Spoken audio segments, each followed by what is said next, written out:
Exam खत्म, answer की release और अब चारों तरफ एक अजीब सी शांति है। लेकिन यार, क्या ये शांति किसी आने वाले बड़े तूफान का इशारा है? आज के इस एनालिसिस में CHS 2026 क्लास 9th के कट ऑफ की उस सच्चाई को डिकोड करेंगे जिसके बारे में कोई बात नहीं कर रहा। एग्जाम खत्म, आंसर की आ गई, पर क्या असली तूफान अभी बाकी है? हर कोई अपने स्कोर्स कैलकुलेट कर चुका है, लेकिन चूंकि पेपर का लेवल उम्मीद से अलग था, एक भारी सस्पेंस बना हुआ है। असल कहानी और असली चुनौती ना यहीं से शुरू होती है। तो चलिए सबसे पहले बात करते हैं CHS 2026 सीट रियलिटी की। कट ऑफ के पीछे की साइंस को समझने के लिए सीधे ग्राउंड रियलिटी और डिमांड सप्लाई के इस कठोर गणित को देखना ही पड़ेगा। इस नंबर को देखिए, 76। ये कोई ऐसे ही रैंडम नंबर नहीं है। सेंट्रल हिंदू बॉयज स्कूल यानी CHBS में लड़कों के लिए इस बार सिर्फ 76 सीट्स अवेलेबल हैं। सोचिए, पूरे देश से हजारों होनहार स्टूडेंट्स और सीट्स बस मुट्ठी भर। अपॉर्चुनिटीज बहुत लिमिटेड हैं और मुकाबला एकदम कांटे का। और अब इस नंबर को देखिए, 0। सेंट्रल हिंदू गर्ल्स स्कूल में लड़कियों के लिए सीट्स का ये आंकड़ा वाकई में एक बहुत बड़ा झटका है। 0 सीट्स, इसका सीधा सा मतलब है कि बची हुई हर एक कैटेगरी और विकल्प के लिए कंपटीशन लिटरली अपने चरम पर है। अब आते हैं अपने अगले सेक्शन पे, द डिफिकल्टी पैराडॉक्स। 26 अप्रैल के एग्जाम के बाद ना एक आम फीडबैक था कि पेपर इजी टू मॉडरेट था, लेकिन एक आसान पेपर असल में एक बहुत बड़ा खतरा कैसे बन सकता है?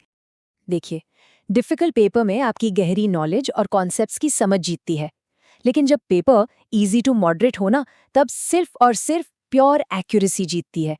लड़ाई अब इस बात की नहीं रह जाती कि किसे ज्यादा आता है, बल्कि इसकी होती है कि कौन बिना एक भी गलती किए पूरा पेपर सॉल्व करता है। जैसा कि कहा जाता है ना, कंपटीशन दिमाग से नहीं एक्यूरेसी से जीता जाता है। जब ज्यादातर स्टूडेंट्स को सही जवाब पता होते हैं तो ये हाई एक्यूरेसी सीधे तौर पर कट ऑफ को बहुत ऊपर धकेल देती है।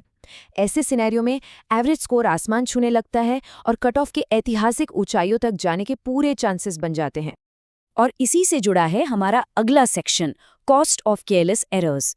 जब कट ऑफ इतनी हाई जाने वाली हो तो हार जीत का फाइनल फैसला एग्जाम हॉल के प्रेशर में होने वाली छोटी छोटी गलतियों पर आ टिकता है।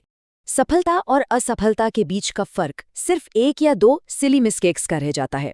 आसान एग्जाम में किसी सवाल में नॉट शब्द को जल्दबाजी में गलत पढ़ लेना या OMR शीट में बस एक गलत बबल भर देना सालों की मेहनत पर पानी फेरने के लिए काफी है। और सच कहूं तो यही वो असली तूफान है जो एडमिशन का सपना पल भर में तोड़ सकता है।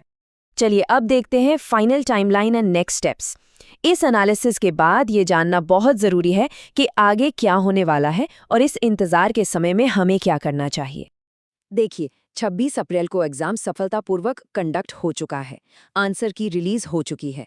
अब सबकी निगाहें जून 2026 के दूसरे हफ्ते पर टिकी हैं, जब एक्सपेक्टेड रिजल्ट आने की पूरी संभावना है। तभी साफ होगा कि एक्यूरेसी की इस रेस में असली बाजी किसने मारी है। तो तब तक के लिए जून के दूसरे हफ्ते का धैर्यपूर्वक इंतजार करना ही बेस्ट है। रिजल्ट्स और फाइनल ब्रेकडाउन के लिए सिर्फ और सिर्फ ऑफिशियल पोर्टल यानी bhuonline.in ही चेक करें। इंटरनेट पर चल रहे अनऑफिशियल कयासों या कट ऑफ प्रेडिक्शंस को देख के पैनिक ना करना ही सबसे सही और सेफ अप्रोच है। तो जाते जाते एक सवाल छोड़ के जा रहा हूं, क्या एक सिली मिस्टेक एडमिशन छीन सकती है? आज के डेटा और फैक्ट्स को देखें तो इस इजी टू मॉडरेट पेपर में इसका जवाब काफी हद तक हाँ है। ये एग्जाम नॉलेज से कहीं ज्यादा आपके फोकस और सटीकता का टेस्ट था। अब देखते हैं कि जून में आने वाला फाइनल रिजल्ट क्या कहानी लेकर आता है। तब तक के लिए शांत रहें और तथ्यों पर नजर बनाए रखें।